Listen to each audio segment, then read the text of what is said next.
Welcome to Crimson Legacy Historians, where the past is not just remembered, but brought back to life with depth and clarity.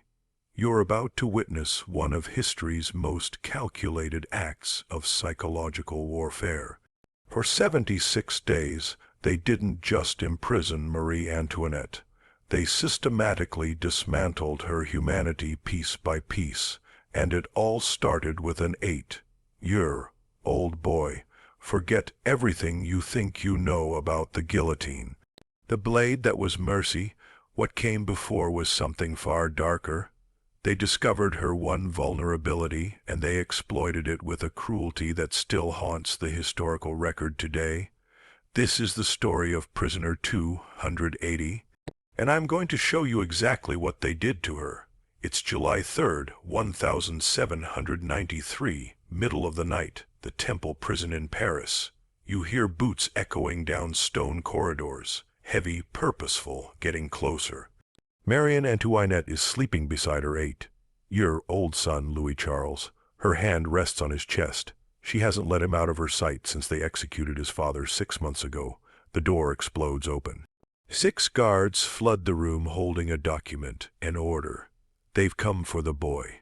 What happens next will echo through those prison walls for an entire hour.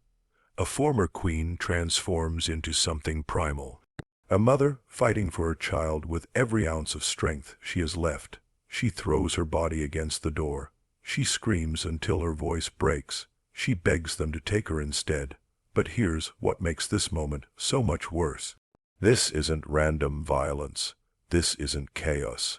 This is calculated, because the revolutionaries have realized something crucial. They can't break Marie Antoinette with torture, starvation, or humiliation. But they can break her with her own love, and they're about to use her son to destroy her in ways that will make the guillotine feel like an afterthought. Stay with me, because what I'm about to reveal gets so much darker than you can imagine. Before we confront the horrors ahead, you need to understand who Marie Antoinette actually was. Because the woman they tortured in 1793 was nothing like the caricature the revolutionaries created. She was born Maria Antonia in Vienna, 1755, an Austrian archduchess and the youngest daughter of Empress Maria Theresa. At 14 years old, she was married off to the future King Louis XVI of France. This wasn't love. This was geopolitics. Austria and France needed an alliance, and she was the price. The French court despised her from day one. She was Austrian, which meant she was the enemy. She was young, awkward, and didn't understand French customs.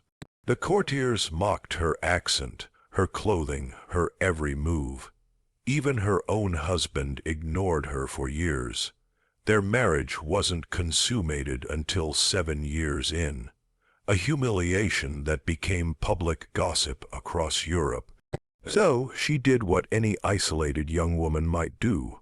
She escaped into pleasure. Elaborate hairstyles, expensive gowns, parties at her private retreat, the Petit Trianon. The French people, starving and desperate, saw these extravagances and branded her Madame Deficit. Did she actually say, "Let them eat cake," when told the people had no bread? No, that's propaganda. But it didn't matter. The damage was done. By the time the revolution erupted in 1789, Marie Antoinette had become France's most convenient scapegoat. She wasn't a monster. She was a foreigner, a woman, and a queen. 3 things that made her the perfect target. And when the monarchy fell, the revolutionaries needed someone to blame for centuries of royal excess. They chose her, but here's the crucial detail. By 1793, Marie Antoinette wasn't the frivolous party girl anymore.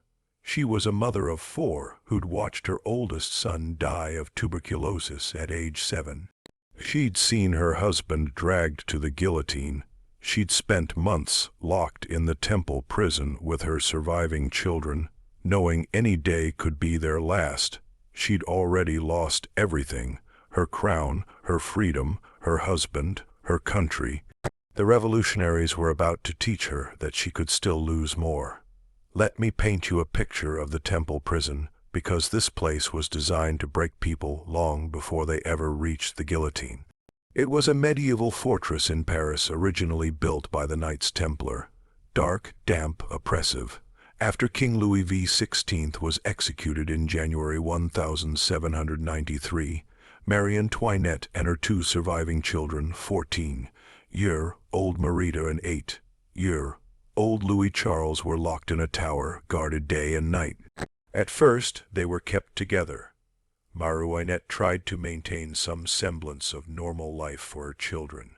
She taught them lessons. She prayed with them. She held them close at night when the sounds of revolutionary mobs echoed through the streets outside. But the guards were watching, always watching, taking notes, reporting back to the Committee of Public Safety, the revolutionary government that now controlled France. And they noticed something. Marie Antoinette could endure anything except threats to her children. So they started experimenting with psychological torture. First, they restricted access to the children's rooms, forcing Marie Antoinette to beg for permission to see her own son and daughter. Then, they installed additional guards inside their quarters. Men who sat in the corner staring, recording everything, every conversation, every moment of affection, every tear. The children weren't allowed to speak German, their mother's native language. They had to use French exclusively, which meant even their private family moments were monitored and controlled by the state.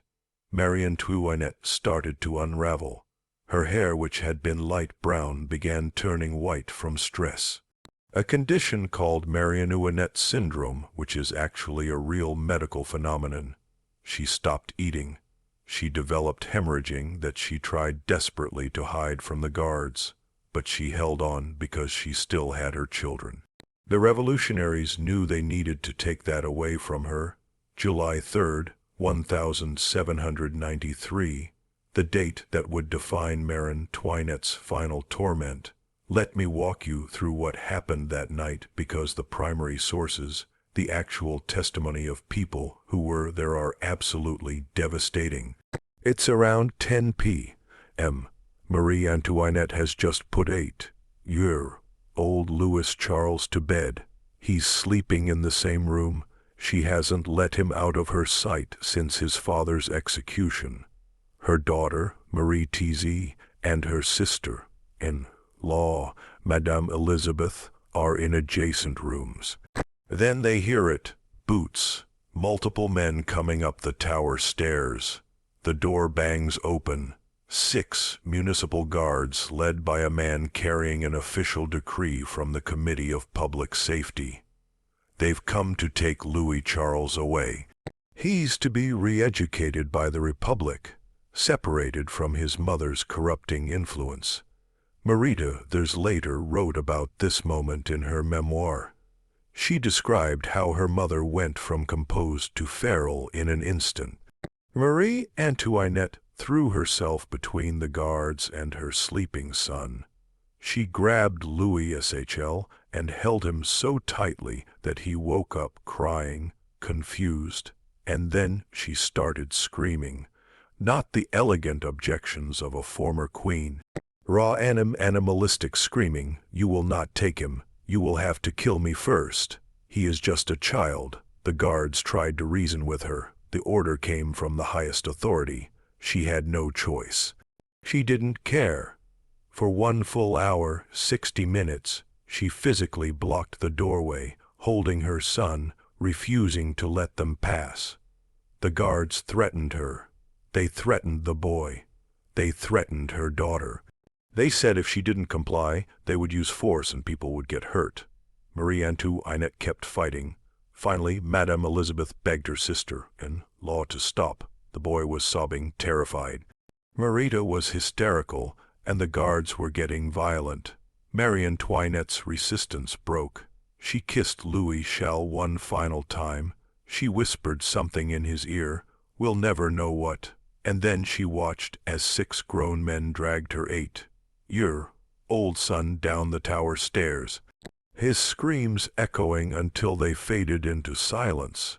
She collapsed on the floor and didn't move for hours.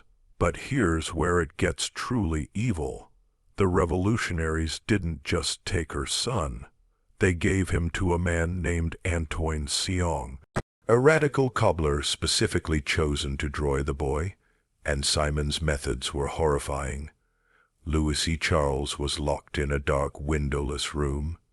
He was forced to wear a red revolutionary cap and sing anti-monarchist songs. He was taught to curse his mother, to call her vile names, to repeat accusations of treason and conspiracy. And when he refused, Simon beat him, starved him, kept him in isolation until the boy's spirit broke. Within weeks, Louis Charles was repeating everything they told him to say, including accusations so monstrous, so vile, that they would be weaponized against his mother in the most horrifying way possible. Marie Antoinette didn't know the details, but she knew her son was suffering, and there was nothing she could do to save him. That's when they moved her to the Concierge. On August 1st, 1793, less than a month after they took her son, guards burst into Marionette's room in the Temple prison at 2:00 a.m. No explanation, no warning, just an order. You're being transferred. They separated her from her daughter and sister-in-law. She begged to say goodbye. They refused. They dragged her down the tower stairs, threw her in a carriage, and drove her through the dark Paris streets to a place called the Concierge. If you know anything about the French Revolution, you know this name. The Concierge was called the antechamber to the guillotine. It's where prisoners went in their final days before execution. Marie Antoinette wasn't just being moved. She was being prepared for death. But the revolutionaries wanted to make those final days as psychologically devastating as possible. She was assigned prisoner number 280. Not the former queen, not even her name, just a number. Her cell was tiny, about 12 ft by 8 ft. The walls were damp stone covered in mold. There was a thin straw mattress, a wooden table, 2 chairs, and a chamber pot. A single candle for light. No windows, just the suffocating darkness of the medieval dungeon. And here's the truly insidious part. They gave her a privacy screen, a folding screen so she could change clothes or use the chamber pot in privacy. Sounds humane, right, wrong. The privacy screen was theater, because inside that cell, at all times, were 2 armed guards. They sat in the corner and watched her every single moment. When she ate, when she slept, when she changed her clothes behind that useless screen, when she used the chamber pot, when she prayed, when she cried. Constant, unblinking surveillance. This isn't about security. She was a middle-aged woman in failing health, locked in a dungeon. This was psychological torture designed to strip away her last shred of dignity and privacy. Historical accounts describe how Marie Antoinette tried to maintain her composure.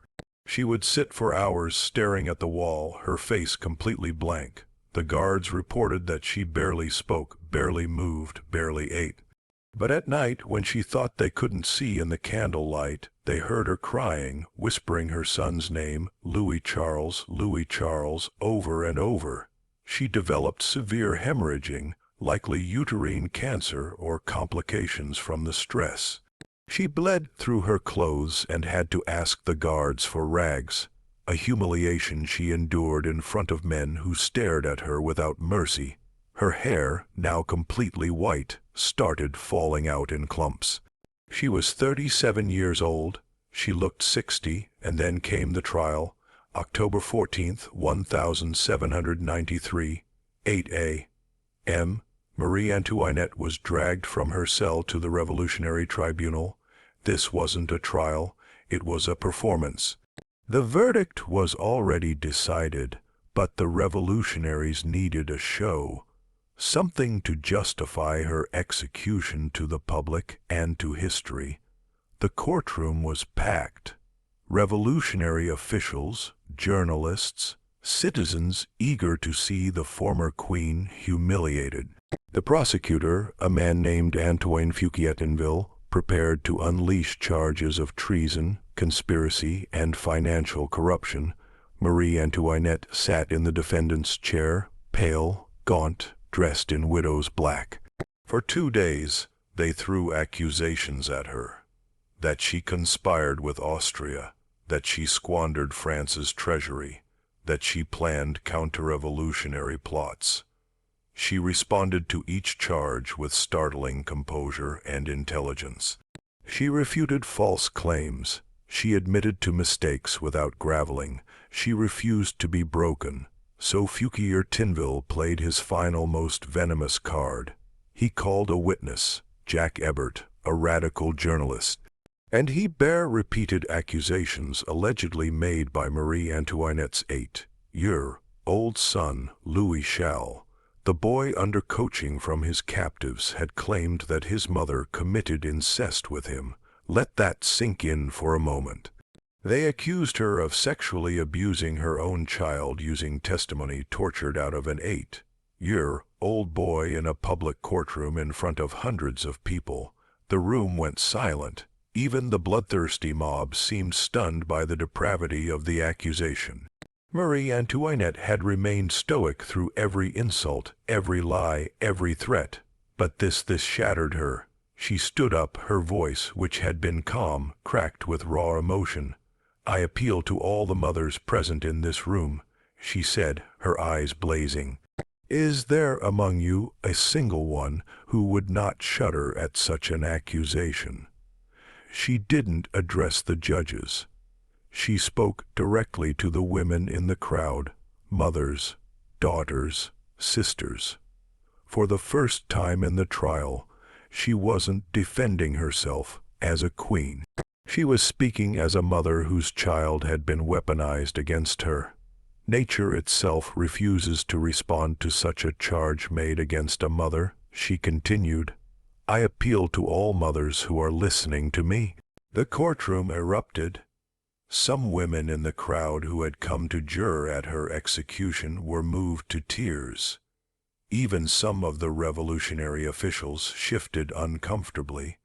It was too much, too cruel. But Fouquier-Tinville didn't care.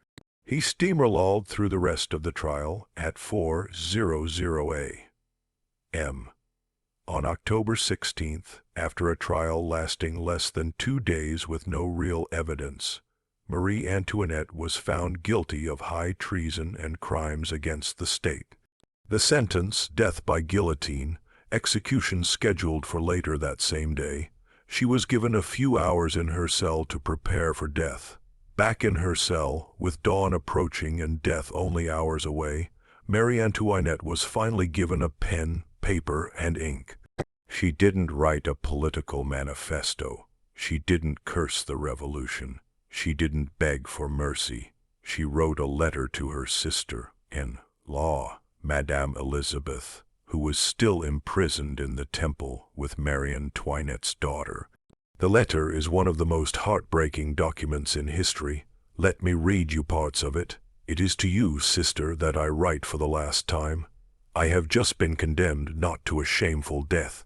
That is only for criminals, but to rejoin your brother, innocent like him. I hope to show the same firmness in my last moments. I am calm, as one is when one's conscience reproaches one with nothing. I deeply regret having to abandon my poor children. You know that I lived only for them and for you, my good and tender sister." She went on to forgive her enemies, to ask pardon for any wrongs she had committed, and to beg her sister-in-law to care for her children. May my son never forget his father's last words, which I expressly repeat to him. Let him never seek to avenge our death. She poured every ounce of her remaining love onto that page. Her final thoughts as a mother, as a sister, as a human being facing the void. The letter filled 4 pages. She signed it simply, Marie Antoinette. Then she handed it to a guard. Here's the devastating truth. The letter was never delivered. Her jailers intercepted it, and it vanished into a revolutionary archive. Madame Elizabeth never read it, neither did her daughter. The letter wasn't discovered until decades later, long after everyone Marie Antoinette loved was dead. Her final words to her family died in silence.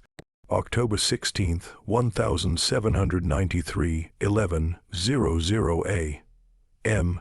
The executioner's assistant entered Marie Antoinette's cell and ordered her to prepare. Every step was designed to strip away the final remnants of her identity. First, the dress.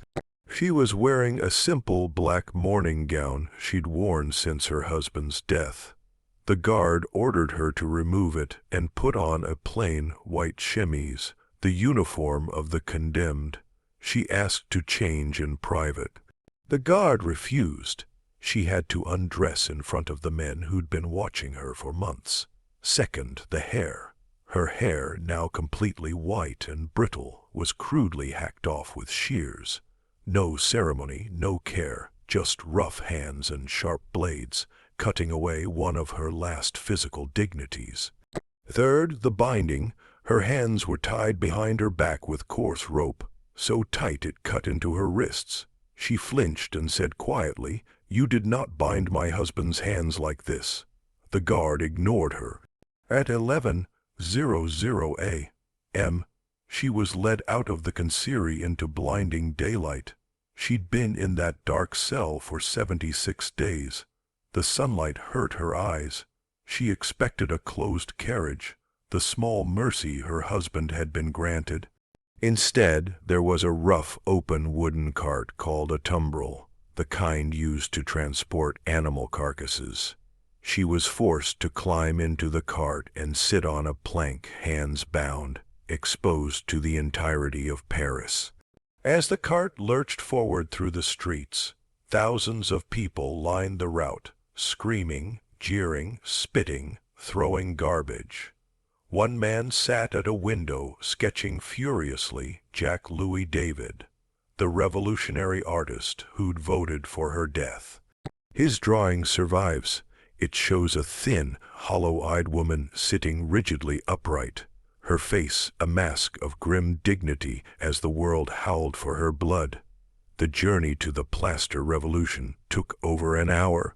An hour of public humiliation designed to destroy whatever remained of her spirit. It didn't work. At 12:15 p.m., the cart stopped at the guillotine. The crowd roared.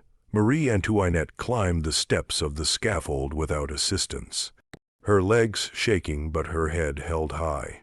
And then, in the final moment of her life, something extraordinary happened. As she walked toward the plank, she accidentally stepped on the executioner's foot. She stopped, turned to him, and spoke her last words. "Pardon me, sir, I did not mean to do it."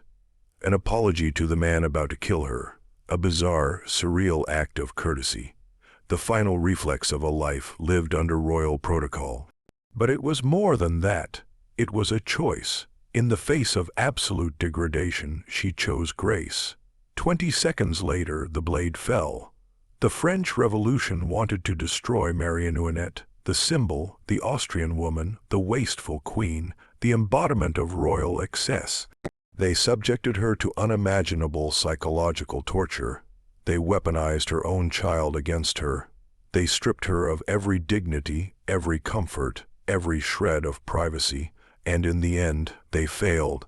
Because, in their obsession with breaking the queen, they accidentally revealed the human being underneath. A mother who fought like hell for her children. A woman who faced monstrous accusations with courage. A person who, even on the steps of the guillotine, held on to her humanity. They wanted her remembered as the widow cape, a traitor who deserved everything she got. Instead, history remembers Marie Antoinette, a woman who endured 76 days of calculated cruelty and still found the grace to apologize to her executioner. That's the part they couldn't take from her. If this story gripped you, hit that subscribe button.